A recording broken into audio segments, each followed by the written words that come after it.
Oui, Monsieur Boivin, on a longtemps cru que le passage du conte oral au conte écrit s'était effectué tardivement au Québec. Mais vous avez montré qu'il n'en était rien, comme en témoigne votre bibliographie critique et analytique, le conte littéraire québécois au XIXe siècle, que vous avez publié en 1975.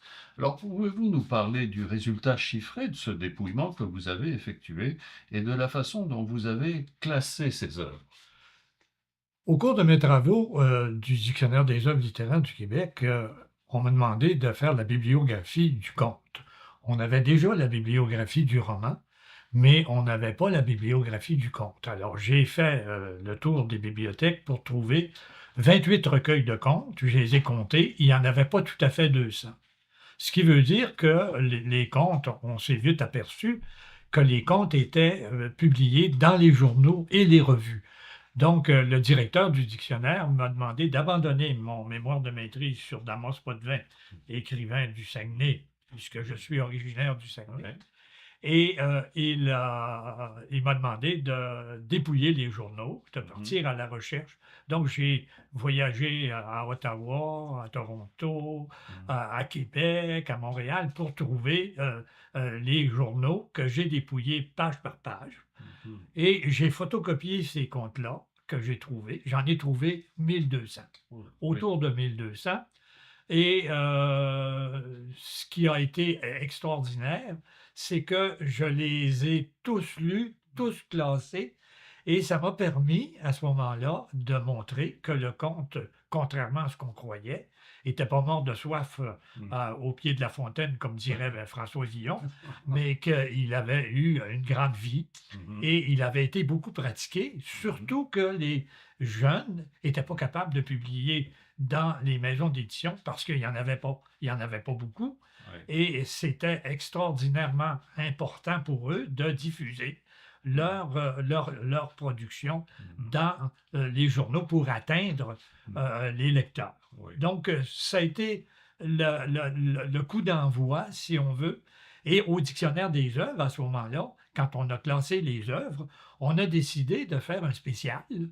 et de faire ce qu'on appelle des articles de compte-épars. Compte-épars de monsieur un tel, de monsieur un tel. Parce qu'il y a des compteurs qui ont eu beaucoup de succès, mais qui n'ont jamais publié de recueil.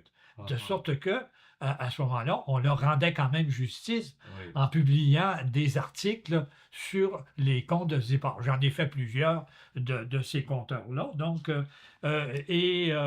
ça nous a permis de publier Mhm. ces comptes et surtout de les rendre publics Mhm. parce que les comptes étaient déposés aux archives du dictionnaire Ah, et oui. les compteurs, pas des compteurs, mais les chercheurs ont Mhm. pu les consulter. Je pense à Lise Gauvin, Jeanne de Metz, par exemple, Oui. qui travaillait sur le compte aussi à Oui. l'Université de Montréal, et ils m'ont même demandé de photocopier le fond pour qu'ils puissent aussi, elles, l'étudier. Donc, c'est ce qui m'a permis d'apporter une contribution, je pense, importante Conséquence. à l'étude du compte. Oui, tout à fait. Vous avez pris un peu le relais de James Houston, qui, au XIXe siècle, avait commencé à rapailler des textes plus anciens, etc., Exactement. mais de façon plus systématique, puisque vous, Oui, vous ben avez... lui, on peut pas dire que il a dépouillé les journaux. Oh, Il a fait appel à des auteurs, des écrivains. Je ouais, pense à Charles Lévesque, à Guillaume, son oui, frère Guillaume Lévesque. Je pense à Baribeau, qui était ouais, un bibliographe. ouais. Donc, et même Jacques Vigée aussi avait...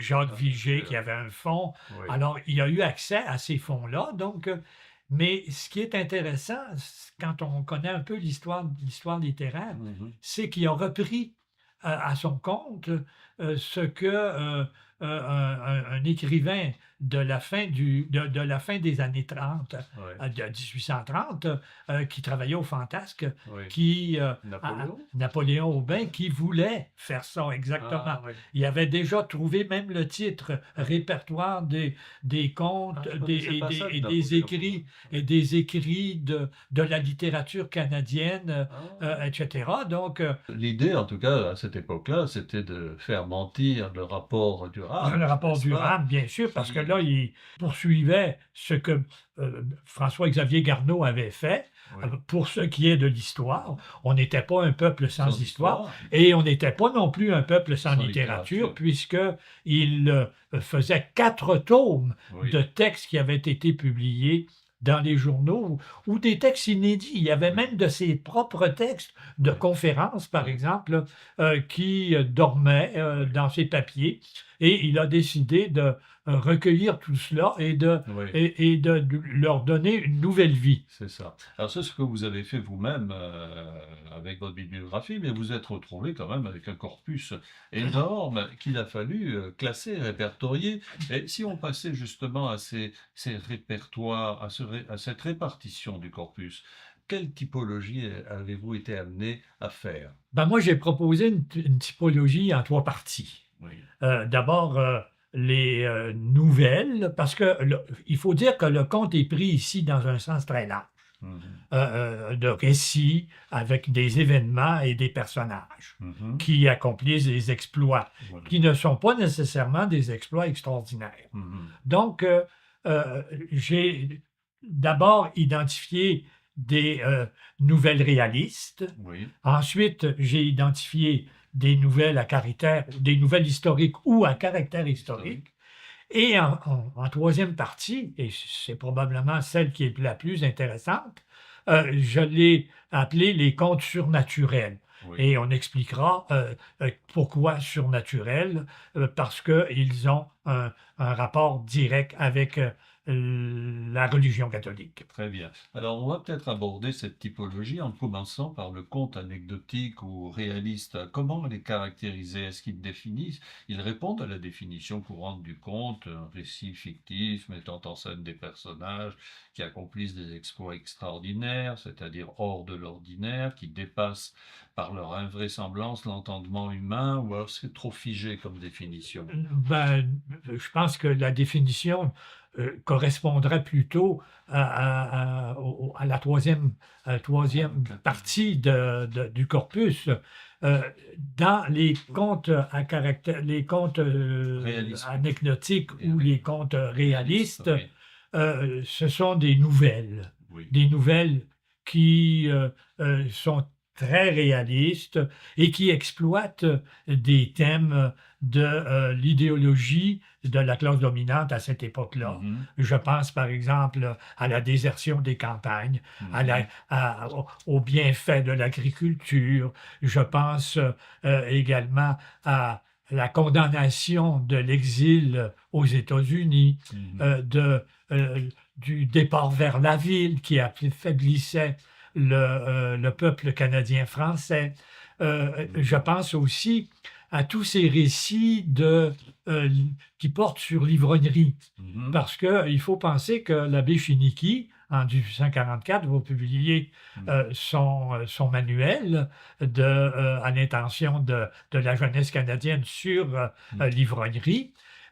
Et on pense aussi à l'abbé Alexis Mailloux, un petit peu plus tard, en 1867, qui va publier, lui, son livre sur les dangers de l'ivrognerie, parce que l'ivrognerie, c'est l'œuvre du diable, Ah, voilà. et la tempérance, c'est l'œuvre de Dieu. Voilà. Donc, à ce moment-là, il va y avoir un certain nombre de textes Mhm. qui vont montrer les dangers de l'ivrognerie. Et bien sûr, il va falloir que l'ivrogne, s'il veut vivre, s'il veut être reconnu dans son patelin, ben, il va falloir qu'il abandonne, sinon il va mourir. Voilà. Donc, parce que dans le conte, même dans les nouvelles, Mhm. le bon est toujours récompensé C'est ça. et le mauvais est toujours puni. C'est ça.